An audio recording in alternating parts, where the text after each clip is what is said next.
maybe see if any of you ladies. Volunteers, please. I see this hand right here. We're going to see if you can choke out Brandon before the day's up. Oh, yeah? Yeah? Okay. She looks pretty confident. So let me start with just a brief rule description so you guys will understand what's going on in the cage come Friday, and then we'll go from there. I'm going to give a very, very brief description of the rules because the rule system is quite complex. Like the rule system that we hand our fighters is actually a booklet of like 10 pages. And so when you see what's going on in the cage on Friday, it looks chaotic, and I always tell people that there's harmony within chaos, and that's truly how it works. So many of you guys have seen a boxing match or whatever. We come out to the center of the cage, two fighters usually touch gloves. It's a show of respect. You don't have to do that kind of thing.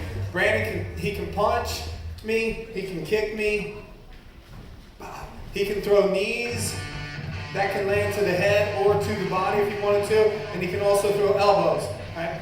As long as he doesn't attack any of the illegal targets, and an illegal target would be, for example, the back of my head. If he were to hit me in the back of the head, he would get fouled for that. Now, the back of the head constitutes, turn around for me, bro.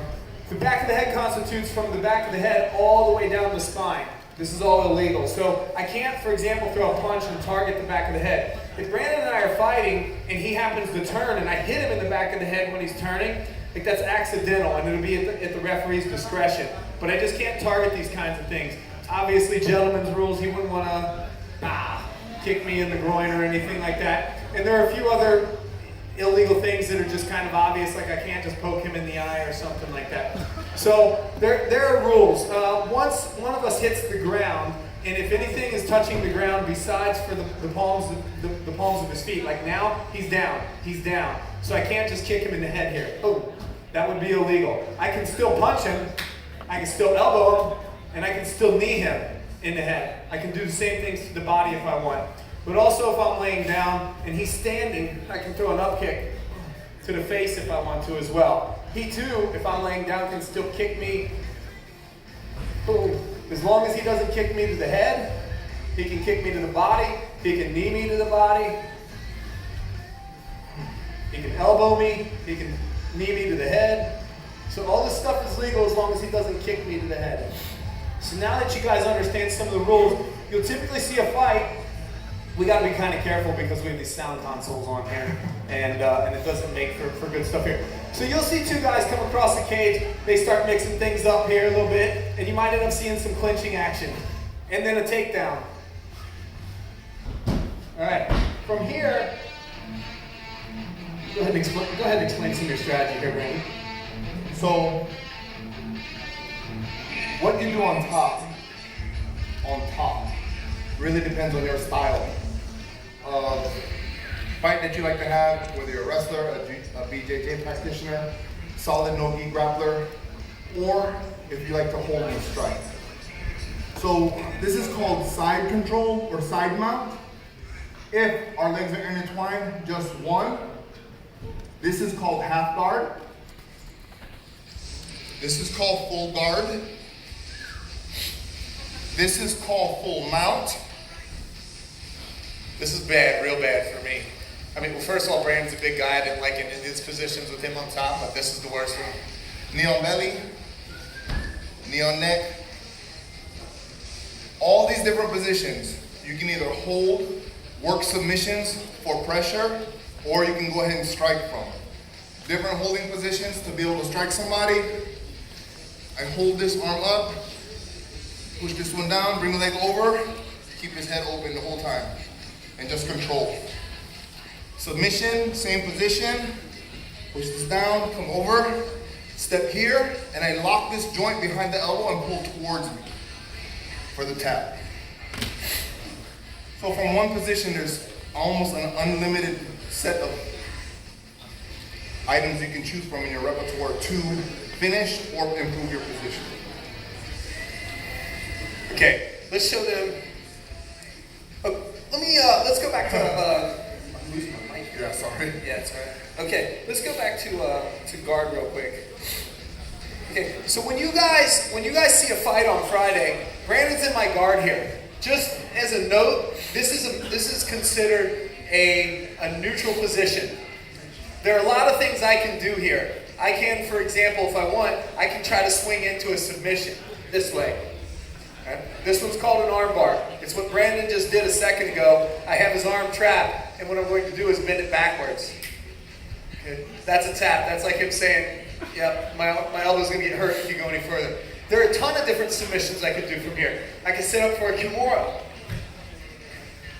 This puts shoulder pressure. There's a tap again.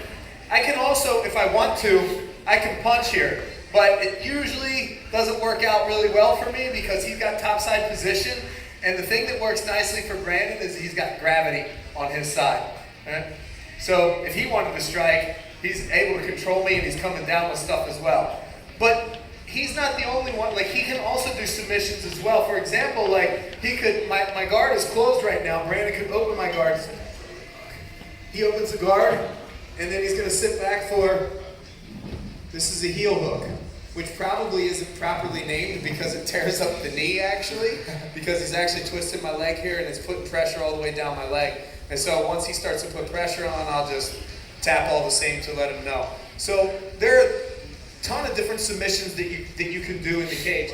One that we'll show you, you want to show them a simple, we're going to go with a rear naked choke. And Brandon's going to explain to you.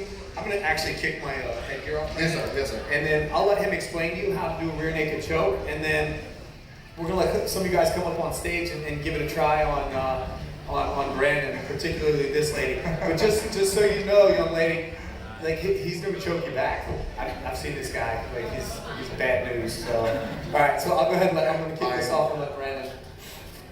Okay, so a lot of the names of the moves that we know today came from Brazilian Jiu-Jitsu. There was Japanese Jiu-Jitsu before, and I'm pretty sure a lot of other wrestling stuff. The most mainstream has become Brazilian Jiu-Jitsu. Along with that, some of the names in the gi don't translate over into English, especially for what we're doing, which is no gi. Rich wouldn't be wearing a shirt or a gi or anything when we're fighting. With the gi on, it's called the Mantaleon. Mantaleon, it's called the lion killer. With no gi, you're not wearing anything, it's called a rear naked choke. Because you're not wearing anything, pretty much you're just naked around your neck. The choke is the same on both. A couple things that need to stay consistent. The crook of your elbow. Everybody do like this for me, please. Hand up real quick. Put your finger here in the middle of the crook. Now come on down, and I want you to pinch that finger just a little bit. That finger should represent the person's Adam's apple. If you can remember to always put this in the middle of their Adam's apple, you can finish this choke. It's a good, solid first grip. If I try to do the choke here, he's gonna get out. I don't have pressure equal on both sides.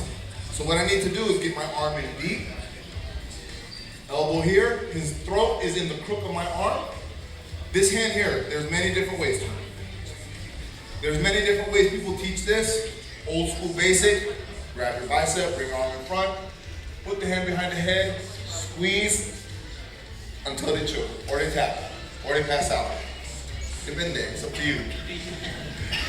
New school way thinking, the hand doesn't come up and around. If I come up and around like this, Rich reaches over and he can break my arm right here. New school, same position, this hand slides behind like a snake and I bring everything together tight. Make sense, everybody?